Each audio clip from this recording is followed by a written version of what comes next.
Bote na bino nyonso balangi ya Platon Info. Ezali bongo ngai wa bino risana kaja la beauté de la presse ne pas du sango. Oya pesa kabino ba kolekere leka na ville province ya Kinshasa. Na pesi mbote na ngana rifai kisom à mon boss personnel oto na mosika. Sans oublier sans rival mobile ambi. Basalami na baya to à mon coach Biyungu basalami na baya wana. Na bosa ni bongo te Jason balobi les génies de la presse mobile pembe o asima ka réalisateur na ngai cameraman na ngai Jason basalami na ngai to.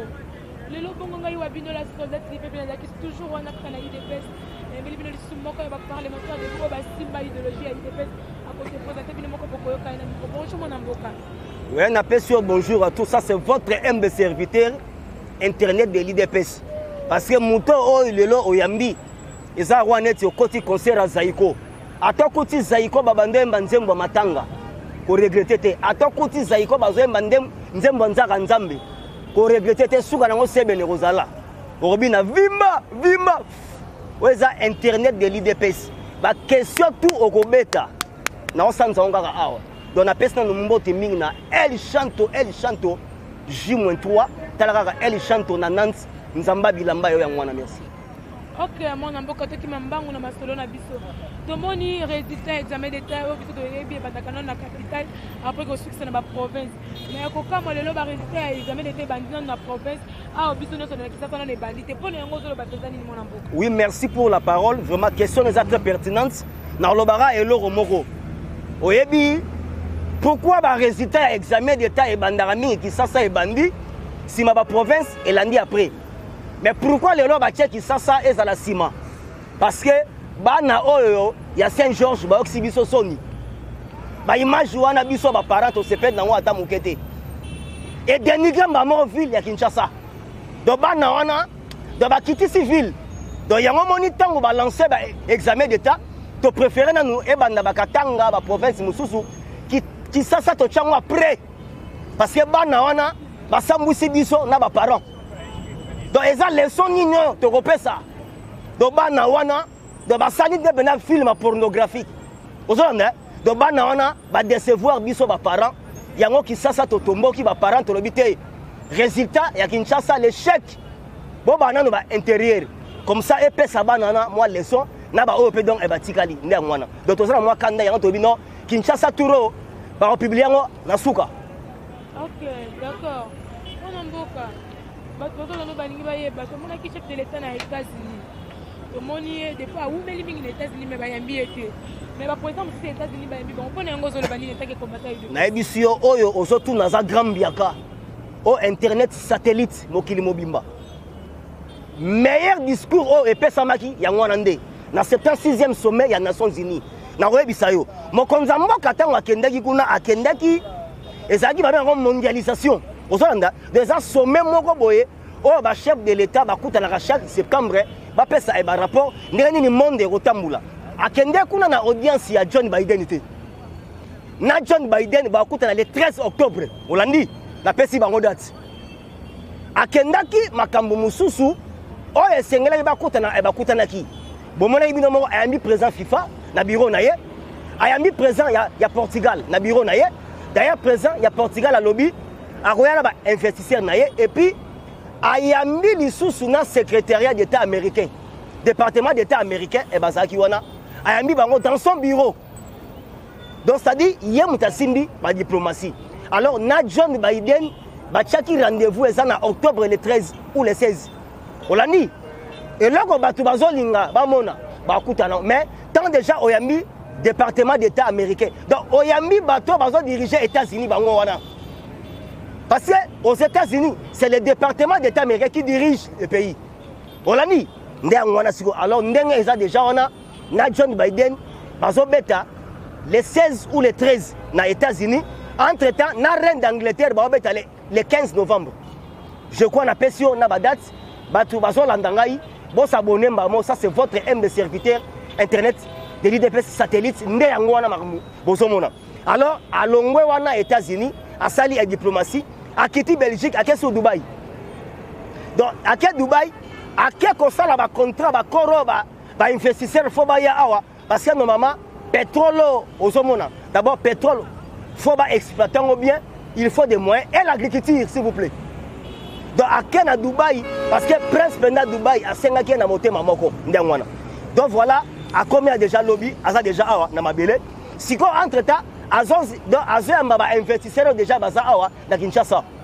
Bon, mon avis déjà, Vandam Bakendaki, Bazongi, Jack Boyer Bakei, Bazongi, Sylvester Stallone et baza déjà awa.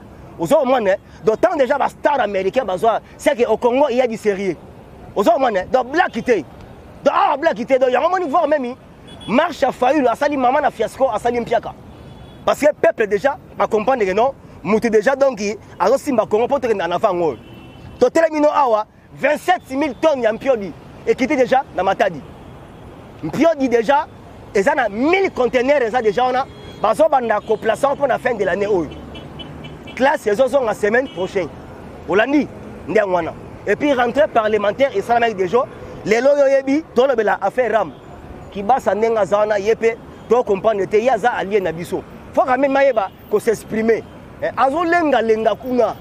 Ago lobate. Yo, oyebi si batouana que non, ils allaient 38 millions de téléphones ont déjà utilisé ram.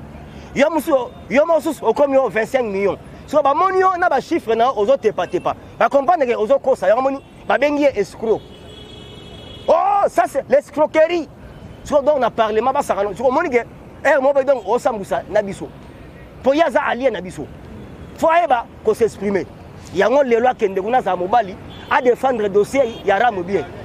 Ah, donc déjà aza déjà kuna ndé ngwana. OK, mon amboka, mon chef de l'époque beta mona solo ya retour na yene ngazongi. Oui. Mo ba bininga ba désordre de lekaki pour na retour ya chef de l'état penzo zolo bani. Papa yen na sili. Ake kotambula pona fruit ya mboka. Ake kotambula pona aventure te. Na zo bisayo atato bongusi Congo. Congo est comme le rôle à Berlin. Mais oyo ba kolobaka mabe ba kosala kaka. Mutabomi mbos nani? Mutabomi Fayulu. Pour marche wana esimba te. Eza papa mboso. Mais ba reporter ngo le 9. Non, ba chango le 16. To pesa die non, to bi marché na yo. Amoni ka no terrain et osimba te a chango le 16. Donc le 16 on a yemo comme ta reporter. A Chesiro le 16 a meeting. Problème eza boy. Tangu ba pesa ge accès a banda chango aya boy. A profiter na bateau ba nda côté kana zandu. Ozo omandre. Donc hier a profiter so bateau ba zandu. Baketekela ba libanais tant ba na ba makolo yepe a profiter marche et bi malorola ana batu ebele nzo ande ana batute ba bi ba turo banda na poma tete banda de bonhomme les kata maluku soki okoma bandundu yo mutu okoyeba sala marche ton dimayo akomi ote e rosimba susute to monika ka gouverneur azolo baloba mingi ote sala siko marche mais banda cette fois-ci poma tete ti les kata aéroport tobetelo e maboko akokite papa mboso alobi boy ngana za ya mpangi abi ngana za ya mpangi akena kaluka tina chango alobi na ebisi bino ngana za ya mpangi elokola bino bola kisanga papa Fayulu na mama Fayulu na mboka Fayulu eyebani te abi bolanda mutu wana te oyo bomoni ke aza na valeur te azo déranger bino ba marche inutile abi na ebisi bino ebokende te. Et puis d'ailleurs, dans 5 millions, en 2023, votez massivement Fachi Béton. Aux autres, F comme frère, A comme ami, T comme tonton, S comme sérieux, H comme humble, I comme incontournable. Fachi Béton. Et Yokani. Ok. Hollandais. Oui, moi, je suis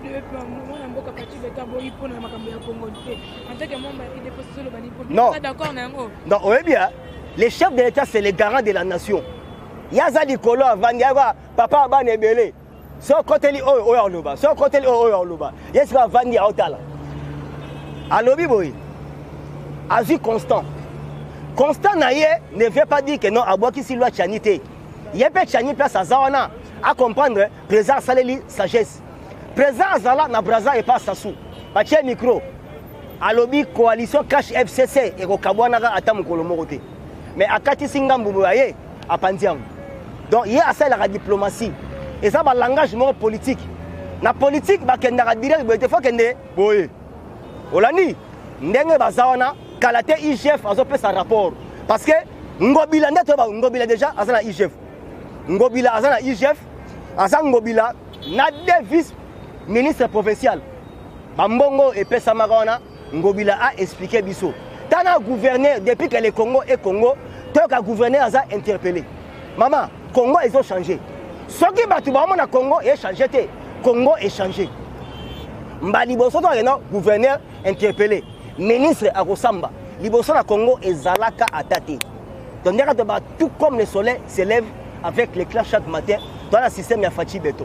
Déjà, la loi Tchani, Ekoleka. Mais ils ont une priorité, Ekoleka. Donc, ils ont un système où Kalate Moïse Katumbi a interpellé Kalate. Parce que IGF a fait un rapport à Souka, Oyo, il y a Jekamine. Il y a un pillage Jekamine de 2007 à 2010.